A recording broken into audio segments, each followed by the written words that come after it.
Pourquoi j'ai autant peur d'aller vers mes rêves?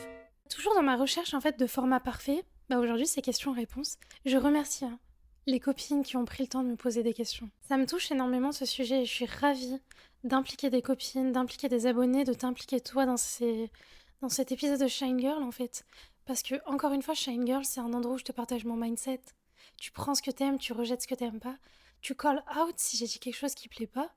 Et on discute en fait. Là, vraiment, c'est pas juste tu me poses des questions pour que je raconte ma vie, c'est pas le but de l'épisode. Question numéro 1. Comment s'est caractérisée la peur de l'échec chez toi? Faut prendre en compte déjà que l'échec, ça fait partie de mon ADN. J'échoue dans tout ce que je fais. Des fois, je réussis, mais avant d'avoir réussi, il a fallu que j'échoue des centaines de fois. Donc je pense que je peux faire cet épisode de Shine Girl avec une certaine légitimité. Faut mettre en lumière quand même que la peur de l'échec, ça veut dire que t'as mis une émotion dans l'échec, que le goal que t'es impliqué émotionnellement dedans. D'où le fait de pas réussir qui se caractérise par un échec. Si t'es pas impliqué dans ce que tu veux faire, que tu réussis ou que tu réussis pas, tu ne le caractériseras pas comme un échec. Il n'y a pas la valeur émotion qui va avec l'échec. Mon prof d'anglais, il disait que quand t'as peur, t'as 3 comportements principaux. Tu fuis, tu te bats ou tu frises. C'est-à-dire que tu stuck sur place, tu ne peux plus bouger. Donc forcément, on prend en compte que mon rêve est gros. Donc la pression de ne pas réussir et d'éviter l'échec, ça me fait frise. Si tu veux savoir comment la peur se caractérise chez moi, je frise à la hauteur de l'ambition que j'essaie d'atteindre. Ces dernières semaines, il s'est passé tellement de choses dans ma vie qui m'ont fait peur parce que ça fait partie de mes rêves. Du coup, j'ai frise. Et ma copine, elle me disait, mais il faut te mettre en action. Et j'y réfléchis, je me suis dit, mais pourquoi j'arrive pas à me mettre en action?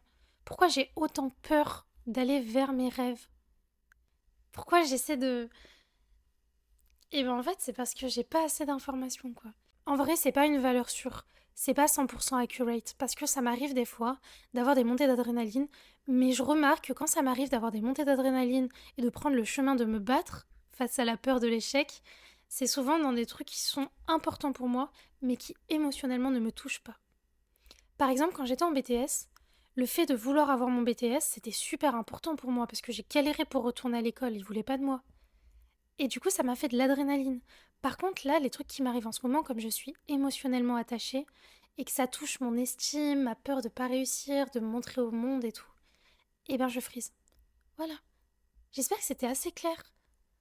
Franchement, sincèrement, là, je vais regarder ça au montage. J'ai essayé d'expliquer du mieux que je pouvais, mais je pense que là, t'as besoin d'un dessin. Donc je ferai un TikTok avec un dessin dessus.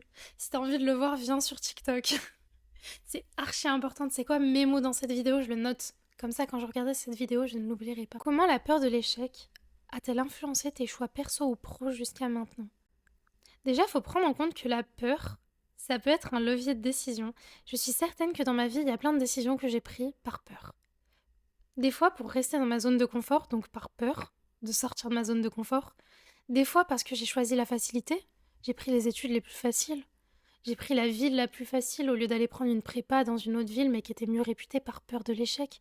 Parce que je savais que j'avais pas le niveau. Alors qu'en vrai, en travaillant, je l'aurais eu. Donc en vrai, on se rend bien compte que la peur, ça dicte nos vies. Et ma peur de l'échec, elle a dicté énormément ma vie, déjà personnelle. C'est-à-dire que j'avais des rêves quand j'étais jeune, j'ai fait les Disney Channel Talent, je vais te mettre une photo là, je ne sais pas. Et j'avais tellement peur le jour de l'audition. Pourtant, j'adore ça, c'était vraiment ce que je voulais faire de ma vie. Mais j'ai frise. J'ai frise devant les jurys. Du coup, j'ai raté ma chance. Parce qu'en fait, j'ai frise. Parce qu'à ce moment-là, j'avais tellement envie de bien faire, je m'étais tellement entraînée, j'avais tellement peur d'échouer qu'avec toute la pression accumulée, c'était vraiment... C'était un freeze total. Et j'ai pris cette émotion et j'ai grandi avec. Et maintenant, il y a plein de fois où je me sais que j'ai envie de faire un truc qui va me ramener vers mon escalier, tu sais, qui va me faire monter une marche pour aller vers mon rêve. Mais j'ai peur de pas être à la hauteur. J'ai peur de pas m'en sortir, j'ai peur de mal faire. Ce qui fait qu'au final, soit je prends la facilité, ça se passe mal parce que c'est pas mon chemin de vie, ou alors, je le fais pas en fait. En 2025, j'ai décidé de changer ça, c'est pour ça que je suis sur les réseaux sociaux. C'est pour ça que j'ai plus peur de me montrer au monde. J'ai plus peur de faire des trucs en freelance, dans mon entreprise, parce que ce sentiment-là de prendre la facilité, mais du coup ça floppe parce que c'est pas mon chemin de vie, juste parce que j'ai peur de l'échec, c'est fini. Peut-être que dans 3 ans ça reviendra, mais à ce moment précis, c'est fini. Donc oui, ça a influencé ma vie et ça influence ma vie tout le temps. Je te laisse réfléchir à tes propres expériences, tu vas te rendre compte que plein de fois t'as fait des choix juste parce que t'avais peur de le faire. Alors qu'en fait, si on regarde, qu'on fait une rétrospective, eh ben, on s'en sort tout le temps bien. On s'en sort tout le temps bien. Combien de fois on a fait des voyages, on s'est retrouvé dans des endroits, on avait peur avant de partir parce qu'on avait peur de pas être à la hauteur, et ça s'est toujours bien passé. Combien de fois on a pris des risques, on est parti dans un endroit, et en fait, bah, quand on rentre chez nous après l'événement, on se dit mais damn, j'ai géré, c'était trop bien.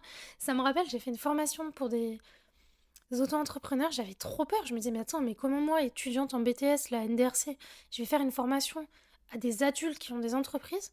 Mais quand je suis sortie, j'étais trop heureuse. Je me suis dit mais en fait, c'est vachement sympa, c'était facile, c'était bien, tu vois. Donc voilà. Oui, ça guide et ça l'a guidé plein de fois. Au niveau professionnel, bah en fait, je me rends compte que je fais pas la distinction entre le personnel et le professionnel parce que quand je vais dans le professionnel, c'est mon personnel qui vient. Je suis incapable en tant que neuroatypique de faire la distinction entre le professionnel et le personnel. Je sais mettre un masque social, je sais être respectueuse, je connais les normes et tout, mais j'emmène la vraie Célia dans le professionnel. Donc tout ce qui se passe dans le professionnel, ça a forcément la même répercussion sur le personnel. Là, le fait que je prends le chemin de facilité parce que j'ai peur de l'échec, professionnel, personnel, c'est les deux, c'est pareil. Je me souviens, j'ai fait une saison en 2019, il y avait un taf qui était super dans un hôtel de luxe. J'y suis pas allée parce que j'avais peur de pas être à la hauteur, j'avais peur de me rater, j'avais peur de me ridiculiser, de mal faire. Et j'ai pris un autre taf dans un centre de vacances. La dame et son mari m'ont harcelée. J'ai pris la facilité, vraiment faire le ménage pour une colonie de vacances, parce que j'avais peur d'aller dans l'hôtel de luxe, et au final, ça s'est super mal passé. Alors que je serais partie là à Thonon-les-Bains, là, à côté des thermes et tout, bah en fait, j'aurais eu un maxi salaire. Ça se serait potentiellement mal passé, mais au moins j'aurais eu un maxi salaire, tu vois. En vrai, les filles, hein, on est des grosses peureuses. Parce qu'il faut prendre en compte, la confiance en soi, c'est pas linéaire. C'est pas linéaire. J'ai suffisamment confiance en moi pour te parler devant la caméra, pour faire des trucs bizarres, pour rigoler à tue-tête, faire des formations. Mais il y a plein de moments dans ma vie où je suis paralysée par la peur. T'es pas toute seule. T'es pas toute seule. Et c'est juste de pas prendre la facilité. Essaie d'aller vers la difficulté. Si tu vois que ça marche, tant mieux. T'as tout gagné. Si tu vois que tu t'en sors pas, bah tu descends de niveau et tu vas vers la facilité. Mais il faut qu'on arrête de prendre la facilité en premier chemin de vie. Ok. Question numéro 3. Quelle stratégie peux-tu utiliser pour surmonter la peur de l'échec dans ta vie quotidienne? Je choisis l'action. C'est pas facile, mais je choisis l'action. Par exemple, si c'est une petite crise d'angoisse parce que j'ai peur d'échouer un truc qui est pas oufissime, je me mets en mouvement, je fais le ménage, je m'occupe. Par contre, si c'est un gros goal comme là, des grands changements de vie comme je suis en train de vivre en ce moment, plan d'action, qu'est-ce que je fais en tout premier, vu que moi, personnellement, j'ai besoin de clarification pour pouvoir avancer dans l'action, parce que je ne peux pas choisir l'action si je n'ai pas assez de clarification, j'ai décidé de clarifier ma vie. Les 6 prochains mois, je clarifie ma vie. Quand j'ai des petits trucs à faire, je clarifie. En ce moment, je suis en train de faire une formation, enfin, j'appelle ça une formation, mais c'est pas une formation bullshit, ok? Rien à voir. Enfin, si tu me connais, jamais je te vendrai une formation bullshit. Je saurais pas comment le dire autrement, mais on va dire une formation. Et j'avais peur avant de faire ma formation. Mais ça fait 6 mois que je l'ai dans la tête. Tu sais, comme un livre que tu... Au bout d'un moment, faut écrire, en fait. J'ai classifié. Tu commences par faire comme à l'école, tu sais, le grand sommaire, après les petits, les to-do list, tu te renseignes sur ce que tu as besoin de te renseigner. Tu te forces, hein. T'es tellement angoissé que t'as pas envie d'aller te renseigner, mais faut le faire quand même, je le fais quand même. Parce que je sais que là, maintenant que je suis tout au clair, que j'ai commencé à jeter le premier jet, tu sais, rédiger le premier jet, et ben en fait, l'action, c'est vachement plus facile. La stratégie principale que je te recommande, si t'as peur, mets-toi en action. Actionne-toi. Tu danses, tu bouges tes hanches, tu ranges ta maison, tu fais du sport, qu'importe en fait, où tu fais un truc, même si c'est moche, même si c'est mal cadré, même si c'est, tu vois. Et faut prendre en compte aussi que la peur, quand elle est lourde, tu sais, la peur de l'échec, t'as peur de rater tes études, t'as peur, ben en fait, petit à petit, c'est comme un virus qui va s'insinuer dans tous les domaines de ta vie. C'est-à-dire que là, la peur, elle était tellement montée à son paroxysme que juste poster un TikTok ou un épisode de Shine Girl depuis 3 semaines, je n'arrivais pas à le faire. Je vivais constamment dans une émotion de peur. Et là, ça fait 3 jours que je suis passée à l'action. Franchement, je suis bien entourée là. Juste les filles sur TikTok, je vous aime tellement. Parce que quand je postais mes vidéos comme quoi j'avais peur, vous étiez là pour moi. Et ça m'a permis de lancer les rouages pour me mettre dans l'action. Maintenant que je suis dans l'action, je poste Shine Girl. Je suis en pyjama. Je suis pas coiffée. Je suis même pas sûre, vu que j'ai pas de retour image, que c'est bien cadré. Mais c'est pas grave. Je suis passée à l'action. Ok, go, tu passes à l'action. Peux-tu partager une expérience où tu as surmonté ta peur de l'échec et qu'est-ce que cela t'a appris? Tu sais que moi j'aime bien dire la vérité, j'aime bien parler à cœur ouvert et j'ai pas peur que les gens n'acceptent pas parce que ce sont mes émotions, mon vécu. Il y a personne qui a rien à dire. Faut savoir qu'à chaque fois que j'ai travaillé dans ma vie, ça s'est mal passé. Pas en mode je suis problématique ou quoi, enfin genre je suis pas problématique, juste j'allais dans des secteurs d'activité qui me correspondaient pas, avec des gens qui me correspondaient pas et j'ai un cerveau qui fonctionne différemment. Bref, ça s'est toujours mal passé. C'est-à-dire que je voulais tout changer, où je travaillais trop, ils profitaient de moi, où je me faisais mal et ils commençaient à me faire la misère. Bref, il s'est toujours passé des trucs. Je suis vraiment pas faite pour le monde de l'entreprise. J'adore le monde de l'entreprise, hein, de loin. Ça me dérangerait pas d'aller en entreprise faire du consulting de temps en temps. Mais passer un 35 heures en entreprise dans des bureaux avec les codes, je n'y arrive pas. C'est plus fort que moi, je vous jure, hein. Je suis une très très bonne travailleuse, je suis une abeille, je peux bosser jour et nuit. Mais le fait que de travailler avec des gens méchants, traumatisme en fait, littéralement traumatisme. J'aime pas les gens méchants, j'aime pas les environnements où tout le monde est faux cul et tout. Ok. Mais on est dans la France de Macron, donc faut travailler, faut toujours travailler. Et j'ai peur de travailler. C'est-à-dire qu'à chaque fois que j'avais une entreprise où ça se passait mal, je prenais à peu près 6 mois pour retrouver le courage d'aller bosser. En entreprise. J'ai toujours eu des projets à côté ou des études, mais en entreprise. Et j'ai envie de mettre en lumière que cette peur de l'échec, ce truc dans ma tête qui me dit tu vas travailler, ça va mal se passer. Forcément mal se passer parce que tu vas dire quelque chose qu'il faut pas dire, tu vas faire quelque chose qu'il faut pas faire. Tu vas te mettre dans des situations incongrues où tu vas rigoler trop fort ou alors au contraire tu vas être trop introverti ou tu vas être trop à l'aise ou pas assez à l'aise ou tu vas rater une norme sociale. Tout ça, ça me fait peur. Et je savais pertinemment qu'en allant travailler, j'allais échouer. Donc je considère qu'à chaque fois que je retourne travailler, je surmonte ma peur de l'échec. Et par expérience, je peux te dire que chaque fois que tu surmontes ta peur de l'échec, même si tu échoues, et que tu y retournes, tu deviens de plus en plus bon dans ce que tu fais. C'est-à-dire que mes dernières expériences au travail, ces dernières années principalement, elles se passent de mieux en mieux. Parce qu'à chaque fois, je descends, je tombe de cheval, je me dis mais tu n'y arriveras pas, ça va forcément mal se passer, mais j'y retourne quand même, je remonte à cheval. Je me suis tellement habituée à vivre avec peu d'argent que je suis pas dans ce mindset il me faut de l'argent, il faut. Non. Quand j'y retourne, c'est quand je suis prête. Et je me dis vraiment, tu vas peut-être rater, mais c'est pas grave. Et de plus en plus, je rate de moins en moins. Et je gagne, tu sais, la jauge là. J'y vais, je franchis la peur de l'échec. Et ça se passe tu vois, un peu pas bien à chaque fois, certes, ok. Mais à chaque fois, je gagne de la confiance en moi. Et du coup, la confiance en moi, elle me rebooste, ce qui fait que les 6 mois d'attente qu'il y avait entre chaque travail pour m'en remettre, ça devient genre 3 semaines, non mais j'avais...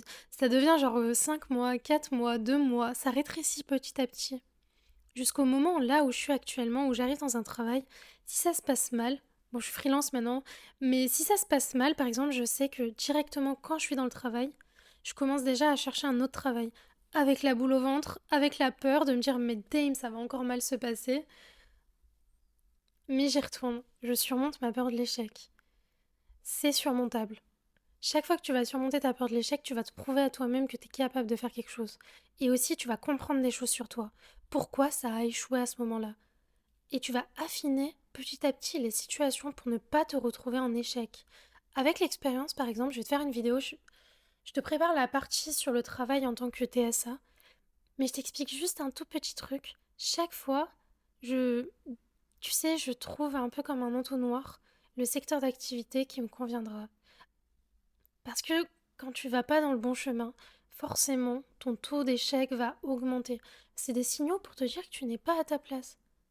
Mais quand tu travailles ou t'avances dans les bons endroits, ça se passe bien. Par exemple, quand je travaille avec des enfants, ça se passe toujours bien. Quand je travaille dans le spectacle, ça se passe toujours bien.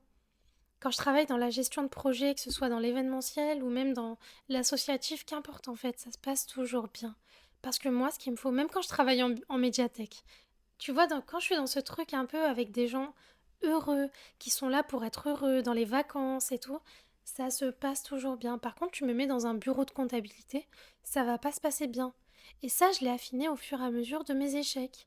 Parce qu'à chaque fois, je me suis dit, damn, pourquoi ça s'est mal passé? Il faut que je continue. Et des fois, je retournais 3 fois dans le même truc, hein, je me prenais 3 claques dans la tête. Et au bout d'un moment, je comprenais, je me disais, ah putain, mais t'es bête ou quoi? T'es juste, c'est bon, arrête. Ça fait 3 fois que tu vas dans le même secteur d'activité, que t'as le même boss en face de toi, le même schéma, ça se passe mal, zap, passe à autre chose. Et de temps en temps, t'as des petites expériences où ça se passe bien. Et petit à petit, tu te construis. De toute façon, si tu veux une belle vie, si tu veux vivre slow life, déjà, il va falloir cuisiner. Et ça demande de réfléchir. De consommer local, ça demande de réfléchir. Gérer bien ses émotions, ça demande de réfléchir. Et je pense que si t'es là en train de me regarder, t'es tout à fait capable de réfléchir. Donc réfléchis. Réfléchis à ta vie, réfléchis à pourquoi cette expérience ça s'est mal passée, pourquoi t'as peur aussi. Moi, c'est le manque d'informations, mais toi, ça peut être potentiellement autre chose, ça peut être ton estime de toi, ta confiance en toi. Il faut que tu trouves la cause du pourquoi tu as peur. Ensuite, il faut que tu travailles sur la cause du pourquoi tu as peur. Tu vois, ne regarde pas la conséquence qui est la peur, essaie de voir la cause. Et tu descends de plus en plus, jusqu'à trouver vraiment le truc déclencheur. Tu règles le truc déclencheur, ça va améliorer le truc d'au-dessus. Tu règles le truc d'au-dessus, ça va régler ta confiance en toi par exemple. Et ça va régler, par conséquent, ta peur. D'accord? J'ai envie de te dire, c'était vachement cool de répondre à des questions. J'espère que t'as passé un bon moment. En tout cas, moi là, j'étais super heureuse. Ça m'a fait énormément de bien de pouvoir discuter avec toi. J'espère que tu vas bien. Je te fais plein de bisous d'amour.